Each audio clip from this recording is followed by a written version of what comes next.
So, right at the top, you can walk around on this plateau, this surface that's been eroded, supposedly laid down 270 million years ago. Do you not think 270 million years is going to accumulate some dirt?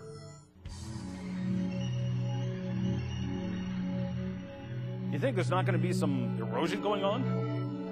And yet, all erosion and accumulation is completely gone without a trace and without an explanation. It's just gone. So you can start to see where Derek Ager is coming from when he says that there are huge gaps. There are huge gaps indeed. Let's take a look at that 20 million year gap I mentioned. I also mentioned the research I carried out in my bedroom, where I have roughly 1 millimeter of dust accumulating per year. Let's assume that we're going to accumulate 1/100th of an inch every year of dirt accumulating on the land. Not a lot of dirt, is it? So this is easy math. You can do this at home. I know you guys hate math. I'm sorry. It's easy math, okay? Real easy. We're going to take 20 million years, multiply it by 0.01 inches. You get 200,000 inches over 20 million years. Or 16,666 feet, or 3.15 miles thick of dirt. Where did it go? Is it too much to ask for a simple assumption that only 1/100th of an inch accumulated every year average? And if it all got eroded away, wouldn't there not be evidence of that? Yet it is completely absent. It is gone. Anybody want to do the math for 270 million years? You can do the math at home. It's something you can do at home. So you can start to see these arrows each point at major gaps in the geologic record. To be specific, 92% of geologic time is missing from surely the finest example of geological history on planet Earth. Where did it go? You see, the uniformitarian assumptions are only used when it's in their favor and when it's used for convenience, when it bolsters their case. Again, playing on the numbers, let's assume 550 million years of accumulated time. Okay, that's pretty much all of the geologic record. There's still more to it.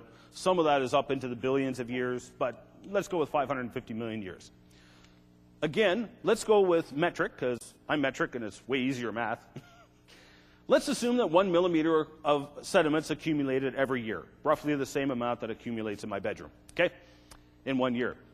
We would get, after 550 million years, 550 kilometers thick of dirt. This is why, 342 miles thick, this is why when they say that the geologic column does not exist anywhere on planet Earth, this is why. The geologic column does exist in one place on planet Earth. Does anybody know where it is? And I already showed you it wasn't the Grand Canyon. Anybody have a guess? Textbooks. It's the only place the geologic column exists anywhere on planet Earth. And I challenge you to find it. John Wood-Morripy did a rebuttal to people like Glenn Morton, who did claim that there was the entire geologic column in various places around the planet. And John Wood-Morripy basically laid waste to that silly argument. It does not exist anywhere on planet Earth. The evidence for deep time is gone, and there are consequences when you try and invoke deep time. Now, I think that's, oh yes, okay, the flattened fossils. I forgot about those. I mentioned this briefly the other day, and I'm going to repeat it again for the sake of being detailed and for the sake of those who weren't here the other day. Again, I passed around this fossil, and this is only one of many examples. Okay, this is fossil fish from the Green River Formation, and the fossils, as I pointed out, they're now flat, really flat. And again, the main point here is the flesh still had to be on the fish at the time it was flattened. Now, we talked about accumulated time, but one thing we can say is a whole pile of dirt got accumulated on this fish. Everyone agrees that what flattened the fish was the dirt that was piled on top of it. But is that fish going to stick around for hundreds of millions of years while hundreds to thousands of feet of dirt gets piled on top of it? No way. Ain't going to happen. And again, with these fossil fish, Same thing. And some of these formations are huge. They cover multiple states. So I'll pass around this fossil for those who didn't get to see it. How many people were not here for the first night, the children's night? Yeah, quite a few. Okay. So I'll pass these around so you can get a good look at them. We'll try and work these way back if we can. And this one, by the way, is just slightly fractured, so just be gentle with it. Now I'll pass that one around too. I want these back, by the way. And I think that's it for that. That is. Now, the other thing that I've encountered recently, which I mentioned briefly on Friday, many people have tried to argue that dinosaur egg nests are a refutation of a global flood. All creationists, I think, would agree that the dinosaur eggs we find and the dinosaur egg nests that we find are laid down in flood layers that were presumably made by Noah's global flood. But they argue, how on earth can a dinosaur lay a nice, neat nest on the bottom of an ocean in the middle of a raging global flood? As we discussed yesterday, that is a very simplistic and false view. The water didn't encroach over the land overnight. It didn't cover the highest mountain overnight. It was months. And if you're a dinosaur and you're carrying around eggs for weeks or months at a time, when you gotta go, you gotta go. Sooner or later, you're going to have to do one of two things. You either have to ditch the eggs or put them into a nest. Instinct would make the dinosaur want to lay a nest, but the dinosaur may not have the chance to. And so during low tides, as the waters were coming up and going back down, they would lay down a new layer of sedimentary dirt. And so during low tide, the dinosaurs would apparently go out and lay nests, just as a last-ditch thing. Most of the time, we do not find nests. What we find is clusters of eggs. For example, this is a hadrosaur egg, an actual fossil dinosaur egg. And my buddy Vance Nelson and I, have, between the two of us, probably seen dozens of hadrosaur egg clutches. The thing is, this is the only one we've ever seen that was laid in a circle for either of us. I'm going to come back to that in a second. What I first want to show you is what would be called a textbook example of a dinosaur egg nest. Now, this is from an oviraptor. Apparently, oviraptors could lay 2 eggs at a time. You'll notice the eggs are laid in pairs. Apparently, what the dinosaur did was it would stand in the middle, lay 2 eggs, rotate, lay another 2 eggs, rotate, lay another 2 eggs, and lay them in a circle. It would then sometimes lay a second layer on top of that, sometimes a third layer on top of that. Now, originally, oviraptor got its name because it was found in association with dinosaur eggs, and they assumed it was stealing the eggs for food. So it got the name oviraptor. Ova for egg, raptor for stealer, the egg stealer. Later on, however, they found the exact same egg with an embryo in it, and that embryo turned out to be oviraptor. Apparently it wasn't stealing eggs. It was apparently trying to defend the nest from whatever catastrophe was covering it up. Now, what's really interesting, there has now been several oviraptors found that were buried alive sitting on the nest like a chicken and brooding it. That's not evidence of long and slow geologic processes. That is not a refutation of a global flood. If anything, that is confirmation of it. How on earth are you going to bury a dinosaur alive sitting on its nest? Simple, a flood. A global flood, to be specific. We've now found numerous of those. Now, interestingly, I mentioned that the eggs have been found with the embryos inside. That is a major key. Though we find lots and lots of dinosaur eggs, they almost never have embryos inside them. That tells you right off the bat there was no time for incubation. Once again, what is assumed to be evidence of long periods of time actually refutes the long periods of time. The few embryos that we have found can be explained because it is possible for reptiles to carry eggs that are already fertilized, and the embryos can develop while they're being carried by the mother. And it's only later on the eggs are laid and the babies can hatch. So the eggs we see were probably just ditched to get rid of the extra load and to get rid of the extra eggs. Because usually when we find eggs, they're just in a pile, just in the middle of nowhere. Now in this case, this hadrosaur egg nest was, as I mentioned, it's the only one Vance and I have ever seen that was actually laid in a circle. And I hadn't clued in until Vance mentioned it, but he's quite correct. They're rare to virtually non-existent to see hadrosaur egg nests in a circle like this. But again, this is assumed to have taken place in a nice, calm desert or something like that. But the evidence suggests otherwise. Now, this all comes out of an excellent Creation Research Society quarterly article. The article is online. It's called Dinosaur Nests Reinterpreted. You can check out the article online yourself. When this nest was discovered, they actually discovered it by removing a layer of rock. The layer of rock actually transected this egg. It was basically a polystrate egg. It cut vertically through multiple layers. Some of these other eggs were also cut vertically through the rock, and if you look at the original photographs, it appeared the eggs actually ascended as they were being laid. In other words, the dinosaur was laying them in a circle, but the mud they were laying them in was rising. And it's not the only example we have of that. The one model I'm missing here, which I didn't get a chance to finish making, was of 3 titanosaur eggs. Now, titanosaur eggs are about the size and shape of a basketball. They were probably 50 pounds or more when they were laid. I mean, they're just huge. So it's very hard to model. I didn't get it modeled before I left. The first one was laid, and then the second two, by the time the second two were laid, the mud had already risen up a little past the halfway mark on the first egg. Again, further evidence that these eggs were laid in less than pristine conditions. They were apparently just being ditched in rising floodwaters and rising mud. And again, in other cases, such as this oviraptor egg nest from Montana, again, laid 2 at a time, apparently this oviraptor laid its eggs on the run. What was it running from? Perhaps Noah's flood?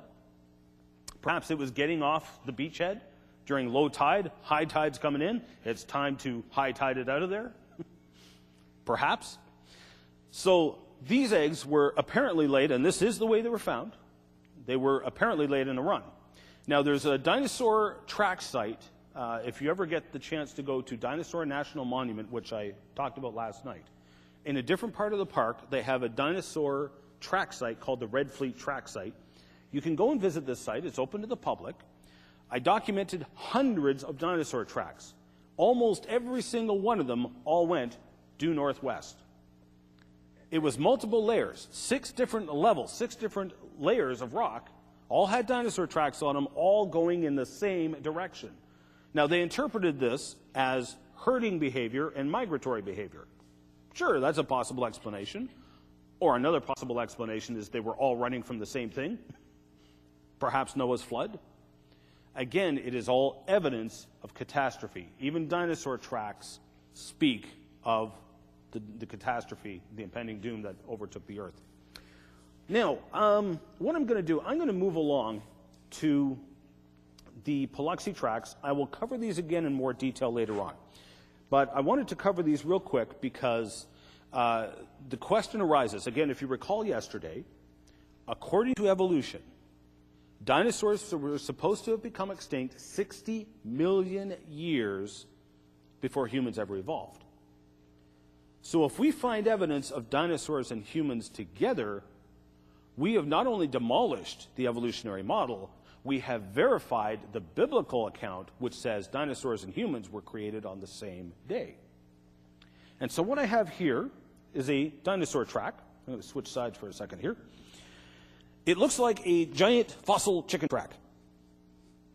There it is there. And I'm wondering if I can get a young lady from the audience to volunteer for a dangerous mission who doesn't mind showing off her left foot for us and taking her shoe off. Any volunteers? Oh, am I going to have to pick somebody? Oh, come on. Sure, okay, come on up, all right. I'm going to switch sides again. If you want to get on this side, would you mind taking off your left shoe and placing your heel right there and your toes right there, because inside that track is what sure looks like a fossil human footprint. That's actually a pretty good fit. Move it forward just a little. It's a very good fit. Okay, thank you very much. No problem. Okay, give her a hand for this dangerous mission she volunteered for. This is a fossil dinosaur track with what sure appears to be a human footprint in it. The reason I asked for a girl is because you ladies have narrower heels than men do. We know that that's a woman's track. That's how we know. And it was part of a trail. Now, it was in very friable rock, so the tracks weren't all that clear. But in this case, it was part of a trail, and one of the footprints happened to step inside of a dinosaur track. The conclusions are obvious. This is not some track that was made millions of years after the dinosaur track. First of all, there's hundreds of feet of layers piled on top of it. We've removed some of those layers to get to this track. Now, some of the other tracks we have from the Paluxy may be vague at first glance, but again, it is the sequence that's key here. Now, hopefully, I don't think I'm going to be able to get the shading right. Now, if you saw a trail of these tracks in a right-left sequence, consistent stride, consistent length, walking down a beach, I don't know about you, but I'm thinking, you know what? Surely this is a trail from where a dolphin beached itself, it was sick, and waddled its way across the beach. Isn't that what you would conclude? It's ridiculous, isn't it? Believe it or not, that is what one scientist suggested to explain away these tracks among dinosaur tracks. It has clearly got the human form. It's even somewhat got toe impressions. Although they're not very distinct, the impression is still there. These are fossil human footprints among dinosaur tracks. They should not be there. This is evidence that people and dinosaurs lived together. Again, it's not just people, but also other animals that cause a problem for the evolutionary model. Cats were not supposed to have evolved until 6 million years ago. So dinosaurs were supposed to have become extinct 54 million years before people ever evolved. That's a huge time gap. Yet, among the dinosaur tracks in the Paluxy, we find fossil cat tracks. And this was from a nice kitty that stood about 6 feet tall at the shoulders. You could try and take him for a walk, but I think it would be the other way around. Nice kitty. Again, completely demolishes the concept of evolution and verifies the Bible, which says that cats and dinosaurs were created on the same day. They were both land animals. Now, some of the tracks, again, everything in the past appeared to be bigger. People were apparently no exception. This is a cast of the Burdick track. Very big footprint. Believe it or not, this is not out of line, or out of order, I should say. Well, it's out of order geologically speaking, but believe it or not, this is the same size of foot as Shaquille O'Neal. Shaquille O'Neal's got some pretty big feet. Now, some might say he's not human, but technically, yes, he is still very human, okay? But again, evidence that dinosaurs and people lived together, apparently bigger people, apparently.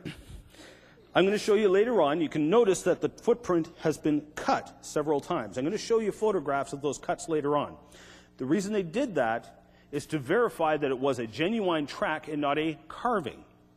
Now, most of the tracks I show you here were actually dug up in front of numerous people underneath undisturbed limestone. So obviously they're not a carving, unless someone somehow got in underneath the layer and did it without anybody knowing. Highly unlikely.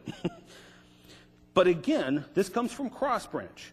Now, I personally went to Cross Branch, and while I don't mind taking the word of researchers such as Carl Baugh and Don Patton, I just prefer to research things myself and to verify them myself.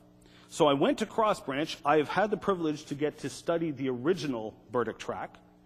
And when I went to Cross Branch, I instantly recognized the rock. It was exact same rock. Good old-fashioned Austin chalk.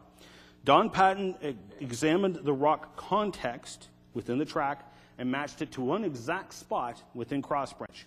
And I agree with them. I'll add my voice to that. I do believe this is where the Burdick track came from as well. But Cross Branch is in Cretaceous or dinosaur rock. Dinosaurs and humans apparently lived together. Completely demolishes the concept of evolution. Now, this track is my pride and joy. Again, This is a fossil footprint of a dinosaur track with a human track in it. You can see the giant chicken track. And then within it is what sure appears to be a fossil human footprint. So once again, there's the giant chicken track. I have painted this false color for the sake of cameras and large audiences, strictly so you can see it. There are only 2 copies of the cast of this track in the world. One is on display in Creation Evidence Museum in Glen Rose, Texas, and the other is right here for your perusal. So do be sure to take a real good close look at it later on, because while I've painted it false color, you can look for yourself. The impression of the human footprint inside the dinosaur track is very clear, and it's all there, complete with all 5 toes. That is a genuine fossil human footprint inside a fossil dinosaur track. Dinosaurs and people lived together. This is proof that those scriptures are true and correct, and disproof of the theory of evolution. And if it was just these, I might be a little more skeptical. However, the Paluxy River is not the only place we find fossil human footprints. This one comes from the Robledos Mountains in New Mexico. And again, while I've painted it false color, you can check it out for yourself. This is a cast of that footprint. All 5 toes are there in impression. The ball, the arch, the heel. And incidentally, humans are the only creature that make footprints like this. Has anybody ever seen the footprints of an ape? I'm curious. Or seen the feet of an ape? You have? What do they have? Fingers. They basically have 4 hands. They don't have any feet, do they? Basically, they have 4 hands. Even apes do not have footprints like this. Humans are unique in that regard. Now, here's the thing. This rock is from supposedly before the age of the dinosaurs. This is from Permian rock, not Cretaceous. This is from sometime way before the time of the dinosaurs. Again, refuting evolution, but backing up what the scriptural account says.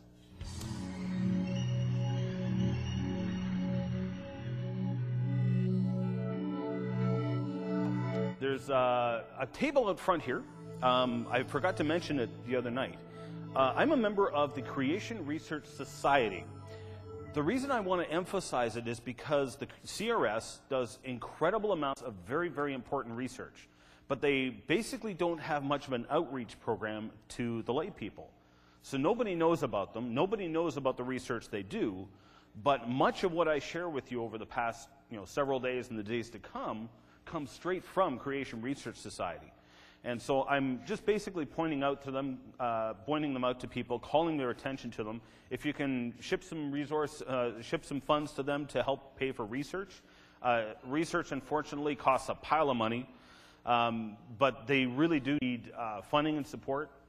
But here's what they can do for you as well. They have a newsletter sign up out there, and that's for a print newsletter. It's totally free. Just sign up with a mailing address, and they'll ship you the newsletter for free. And there's also a bunch of freebies out there. Creation Matters is a magazine that we have put out, for instance. There's also a newsletter, and there's a bunch of free ones out there. Feel free to take one. Please take one of each. They're also the publishers of CRSQ, which you'll hear me talk about a lot. CRSQ is Creation Research Society Quarterly. It is one of the few peer-reviewed creationist journals out there, and it is the oldest by a long shot. The society was started, I think it was in the 60s is when the society was started. Okay, what we've been talking about in the classes during the day has been the global flood. Now, one argument, I don't like using the word stupid, but I'm going to. One stupid argument I've heard repeated over and over and over again is that there's not enough water on Earth to flood the whole Earth. Well, really, let's examine this for a second. Here's a picture of Mars taken from one of the rovers. I think this one was Prospect. And as you can see, Mars is very, very dry. It is a desert.